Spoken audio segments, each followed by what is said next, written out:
छात्रों नमस्कार। आज आपके प्रथम प्रश्न पत्र रीतिकालीन काव्य संकलन के अंतर्गत हम महाकवि देव की कुछ कवित्व के विषय में उनका अध्ययन करेंगे। आप जानते हैं कि देव रीतिकाल के एक महत्वपूर्ण कवि हैं और रीतिकालीन कवियों में ये बड़े ही प्रतिभा संपन्न कवि हैं। इनकी अभिव्यंजना की अपनी ही शैली है। आज इनके कुछ कवित्व को हम देखेंगे। जब ते कुंवर कान्ह अरावरी कला निधान, कान परी वाके कहूँ सुजस कहानी सी, तब ही ते देव देखी देवता सी, हंसत सी रीझत सी खीजत सी, रूठत रिसानी सी, छोही सी छली सी, छीन लीनी सी, छकी सी छिन, जकी सी तकी सी लागी थकी थिरकानी सी, बींधी सी बंधी सी, बिख बूढ़ी सी विमोहित सी, बैठ बाल बकती बिलोकती बिकानी सी। रीतिकालीन ब्रज भाषा है ये, इसलिए इसको आप एक एक शब्द को भी देख सकते हैं। जब ते कुंवर कान रावरी यानी आपकी कला निधान, कान परिवा के कहूँ सुजस कहानी सी, तभी ते देव देखी देवता सी, हंसत सी रीझत सी खीजत सी, रूठत रिसानी सी। रिसानी सी यानी क्रोध करती हुई। छोही सी, छोही सी यानी विचलित सी, क्षुब्ध सी। छोही प्रेम या दया करती हुई सी, छिकी सी परेशान सी, जकी सी यानी जिद्दी सी, झकी सी यानी हारी हुई सी, टकी सी यानी बिना पलक गिराए हुए देखती हुई सी, बीधना यानी छेद डालना, बिख यानी जहर, बूढ़ी सी यानी डूबी हुई सी, विमोहित सी यानी विमोहित जो मोह में पड़ गया हो, आकर्षण में पड़ गया हो, बिलोकत यानी देखने को बिलोकत कहते हैं। ये पूरा जो पद्यावतरण है यह देव कवि द्वारा रचित, हम जो यह काव्यांश देख रहे हैं उससे लिया गया है। श्री कृष्ण के बारे में सुनने से पूर्व राग दशा में राधा की स्थिति बहुत ही विचित्र प्रकार की हो गई है, जिसका वर्णन यहाँ पर कवि ने किया है। देव कवि के वर्णानुसार कोई सखी जो है श्री कृष्ण से कहती है कि जब ते कुंवर कान रावरी कला निधान, हे कला के निधान, कला के भंडार श्री कृष्ण, जब ते कुंवर कान, कान परी वाके कहूँ सुजस कहानी।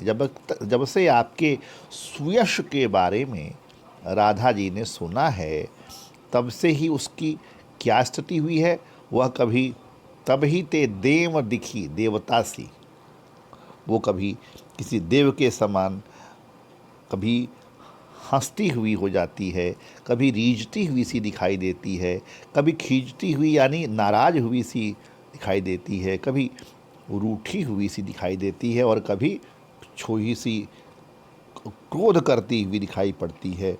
ऐसा दिखती है। कभी वह विचलित करती हुई, क्षुब्ध करती हुई, छली हुई, लूटी हुई, हारी हुई और परेशान करती हुई प्रतीत होती है। वह ऐसी लगती है जैसे बींधी सी, किसी ने उसको आपके रूप के आकर्षण ने उसको बेध डाला हो, बींधी सी बंधी सी, उसे बांध दिया गया हो, बंधी सी। वह बिखबूढ़ी सी, ऐसा लगता है कि वह या तो जहर में डूबो दी गई हो और मोहित कर दी गई हो, जैसे किसी ने उस पर जादू कर दिया हो, सम्मोहन का जादू। विमोहित सी और बिकी हुई सी लगती है। वह बाला राधा बकति, यानी इस वियोगावस्था में आपके रूप सौंदर्य के, आपकी स्मृति के तरह तरह की प्रलाप करती है, बकति, और बिकी हुई सी लगती है, वह आपके पूरी तरह से आकंठ आपके ध्यान में डूबी गई है। इस पूरे पद में कवि देव ने श्री कृष्ण के प्रति राधा के अनुराग को और अनुराग के कारण उसके शरीर में, मन में आई हुई तमाम हाव भाव और चेष्टाओं को अपने काव्य कौशल से उसको उकेरा है, उसको बताया है, और राधा के उन्माद का वर्णन, उन्माद अवस्था का एक मार्मिक चित्रण इस पद में किया है।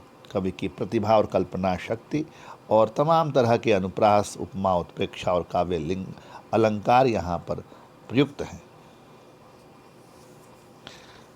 इस के पश्चात हम देखते हैं,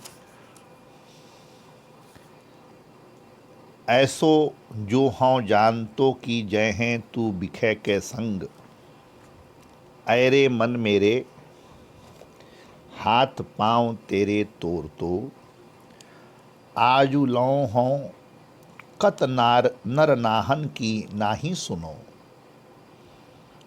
नेह सो निहारी हारी बदन निहोर तो, चलन न दे तो देव चंचल अचल करी, चाबुक चितावनीन मारी मुँह मोर तो, भारी प्रेम पाथर नगारो दय गरे सो बांधी, राधा बर विरुद्ध के बारिधि में बोर तो, ऐसो जो हों जान तो कि जय हैं तू बिखे के संग। बिखे यानी इंद्रियों के विषय, विषय बिखे को ब्रज भाषा में बिखे, सवहानी, इंद्रियों के विषय को बिखे कहा। यहाँ पर यह एक भक्ति रस में डूबा हुआ पद है। मध्य यह महाकवि देव का यह शांत रस से जुड़ा हुआ है। तो कवि का अनुभव है कि नियंत्रण न रखने से मन क्या है, जीवन भर इंद्रियों में, विषय में लगा रहा। कवि को बड़े लोगों की हाँ में हाँ मिलानी पड़ी। इसका कवि को प्रायश्चित है कि यह सब उसे पहले ज्ञात नहीं था। उसे मन की स्वतंत्रता के दुष्परिणामों का अनुमान होता तो वह मन को ईश्वर प्रेम में लगाता। इसी का यहाँ वर्णन किया गया है। ऐसो जो हैं जानते कि जय हैं तू बिखे के संग, ऐसो जो हों जानतो कि जय हैं तू बिखे के। कवि देव सांसारिक आसक्ति से ग्रस्त अपने मन को समझाते हैं कि हे मेरे मन, मुझे यह ज्ञात नहीं था, ऐसो जो हों जानतो कि तू मुझे कहीं का न छोड़ेगा, जय हैं तू बिखे, कि तू विषयों के संग चला जाएगा। यदि मैं यह सब जानता होता पहले कि तुम जो है मन सांसारिक विषयों में लीन हो जाएगा, ऐरे मन मेरो हाथ पांव तेरे तोड़ तो, मैं तुम्हारे हाथ पांव तोड़ डालता पहले ही। और आज लोहों कत नरनाहन की ना ही सुनी, आज तक मुझे कितने ही बड़े बड़े आदमियों की मैंने आज तक नहीं सुनी है। और चलन न दे तो देव चंचल अचल करी, नेह सो निहारी हारी बदन निहोर तो, तेरे और मैं विवश सा होकर प्रेम से उनके चेहरे को निहारा करता रहा हूँ। पहले मुझ में समझ होती तो मैं अपने चंचल मन को चलन न दे तो देव चंचल अचल करी, मैं अपने चंचल मन को अचल बना देता, इसे नियंत्रण में रखता। मैं चलन न दे तो देव चंचल अचंचल करी, चाबुक चितावनी न मारी मुँह मोर तो।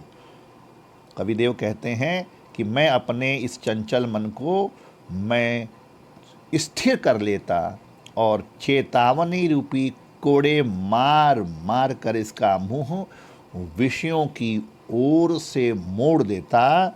और इतना भी आगे बढ़ जाते हैं, इसके आगे बढ़कर अगर यह भी संभव नहीं होता तो मैं बहुत अधिक प्रेम का पत्थर, भारी प्रेम पाथर, बहुत भारी प्रेम का पत्थर दय गरे सौ बांध, इसके गले में बांध कर और राधा बर विरुद्ध के बारिध में बोर तो, इसे डंके की चोट पर घोषणा करके राधा के यश रूपी समुद्र में डुबो देता। बहुत महत्वपूर्ण पंक्तियां हैं। कवि कहना चाहता है कि अज्ञानवश मैंने मन पर नियंत्रण रखने की ओर ध्यान नहीं दिया, परिणाम यह हुआ कि यह विषयों में आसक्त रहा। मुझे बड़े लोगों की चापलूसी सी करनी पड़ी, जो गौरव की बात नहीं है। मैं यदि मन पर नियंत्रण न रखने के दुष्परिणाम को जानता तो अपने मन को राधा की भक्ति में लगाता। इस यहाँ कवि की राधा भक्ति का इन पदों में परिचय मिल रहा है। शांत रस है। कवि को मन की स्वतंत्रता अच्छी नहीं लगती, विषयों में आसक्त रहना जीवन को बर्बाद करना है, ऐसा उसका मानना है। इस कवित्व में, इस पद में अनुप्रास, यमक और रूपक अलंकार, मनहरण कवित्व छंद यहाँ पर उपलब्ध है। धन्यवाद।